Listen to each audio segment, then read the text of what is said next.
Pure and simple. Martha Stewart was on her show a couple of weeks ago, and she had a guest on, and she was asking the guest what she does to relax and to lower her stress. And the guest then turned the table on her and asked her, well, what do you do to relax? And she said, well, I like to go to the spa and have a massage and have a pedicure done. She said, but you know what I really like to do more than anything else? Is I love to go to my chiropractor for an adjustment. She said, that one thing lowers my stress and helps me to relax more than anything else. And I got a newfound respect for Martha Stewart. I saved the best for last. A healthy spine. This is the area where many of you are missing it. I had dinner last night with the Eshelmans, and we just had a grand time. And I was asking her all kinds of questions, all kinds of questions. They have a regimen of their health. It's no wonder they do what they do and have accomplished what they've accomplished, because they have a regimen of they have a personal wellness program. They didn't realize maybe that they had it, but they absolutely have one that's more regimented than mine. And when I came to the part when I asked them, well, who's your chiropractor? I was flabbergasted to find out that they don't have one. Yet. Okay. Your spine is one of your greatest assets. It is the most under-investigated, most often overlooked aspect of human health and healing. Because your spine is your body's lifeline.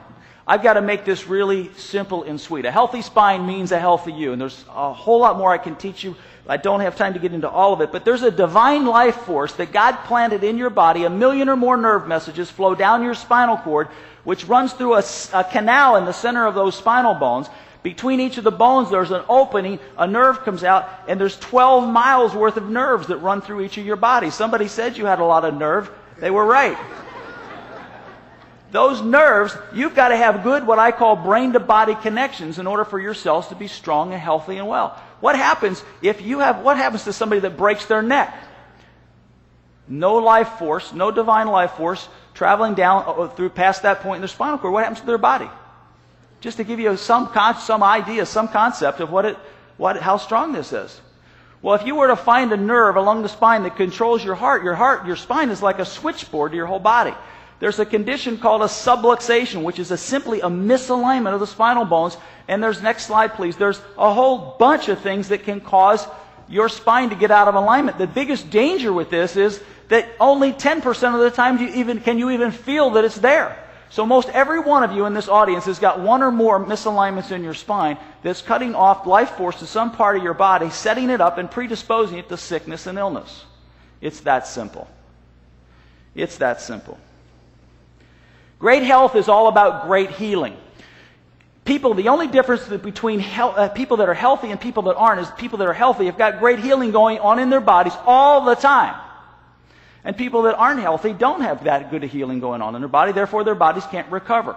Good, strong, healthy spine, good, strong power to all your cells, tissues, and organs. They take care of themselves. They keep themselves healthy and well. That's the way God made it to work. Next slide, please. Studies show that people that have strong, healthy spines and get regular chiropractic care have medical expenses that are 31% of any other population compared to them. They've done this recently in a large insurance study in California. This is $1 million racehorse. If you owned $1 million racehorse, what would you feed it? What's $1 million racehorse supposed to do? Make money and win races, right? So this isn't just any old nag. This is a $1 million racehorse. One that you've got $1 million invested in, and one that you've probably got your heart invested into, and it's one that you want to have to make you money, right? So what would you feed it? You'd feed it the best oats that money can buy, yes or no? Yes? And what else would you do? Would you exercise it once in a while? Would you get it out in the sunshine? Would you give it nice, clean grass and let it roam and exercise and do all the things that you know that it needs to do to stay healthy? Absolutely. Why? Because it's $1 million racehorse. Well, here's the news flash. You're $1 million racehorse. I guarantee you wouldn't feed it French fries, potato chips, and soda. You can laugh.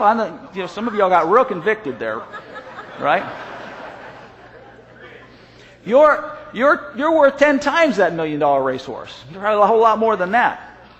So in closing, let me tell you this, that if you learn more about these 8 keys and make it easy on yourself, don't try to change your whole life.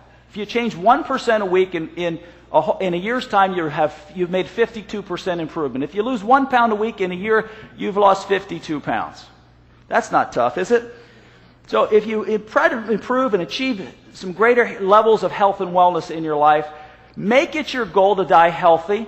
Start to implement some of these 8 steps to enjoying spectacular health, and your life will be good for it, and you'll thank me for it later. God bless you.